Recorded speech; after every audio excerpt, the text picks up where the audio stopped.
Hello बच्चों, let's see this question and here this question से when did general Pervez Musharraf led a military coup in Pakistan. यानी कि question में आपसे पूछा है जो जनरल परवेज मुशर्रफ थे उन्होंने पाकिस्तान में मिलिट्री कूप कब किया।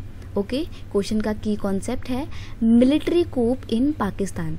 देखिए, ये मिलिट्री कूप कब हुआ था इसको जानने से पहले आपको ये समझना ज़रूरी है कि मिलिट्री कूप का मतलब क्या होता है। मिलिट्री कूप का मतलब होता है जब कोई मिलिट्री रूलर या मिलिट्री ऑफिसर एक कंट्री में स्टैब्लिश डेमोक्रेटिक गवर्नमेंट को ओवरथ्रो कर देता है, यानी कि उठा के बाहर फेंक देता है और उस डेमोक्रेटिक गवर्नमेंट की जगह अपने आप को स्टैब्लिश करता है और पूरे कंट्री का एडमिनिस्ट्रेशन या सारी पावर जो है वो अपने कंट्रोल में ले लेता है और पूरी कंट्री में फिर क्या हो जाता है, मिलिट्री रूल या आर्मी रूल इस्टेब्लिश हो जाता है। तो इस पूरे जो पूरा जो कंडीशन होती है इसको बोला जाता है मिलिट्री कूप।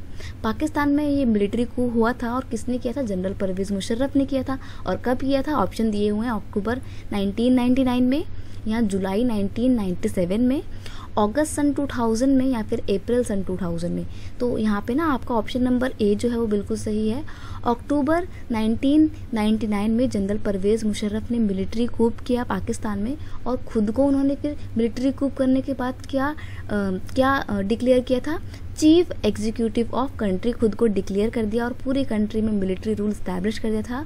खुद को chief executive of country declare किया, कुछ टाइम बाद खुद ही अपने आप को उन्होंने प्रेसिडेंट भी अपने आप को डिक्लेयर कर दिया था। और बाद में सन 2000 में उन्होंने क्या करवाया, सन 2002 में उन्होंने जो है रेफरेंडम कंडक्ट करवाया पूरे पाकिस्तान में और इस रेफरेंडम के थ्रू उन्होंने अपना प्रेसिडेंट की पोस्ट पर जो थे अपने टाइम पीरियड को और 5 इयर्स के लिए एक्सपेंड कर लिया था। और इस तरीके से जनरल परवेज मुशर्रफ ने पूरी कंट्री में जब पाकिस्तान में मिलिट्री कूप किया उसके बाद से पाकिस्तान में डेमोक्रेसी ख़त्म हो गई थी। तो ये मिलिट्री कूप कब हुआ था, अक्टूबर 1999 में हुआ था। So here your option number A is correct answer.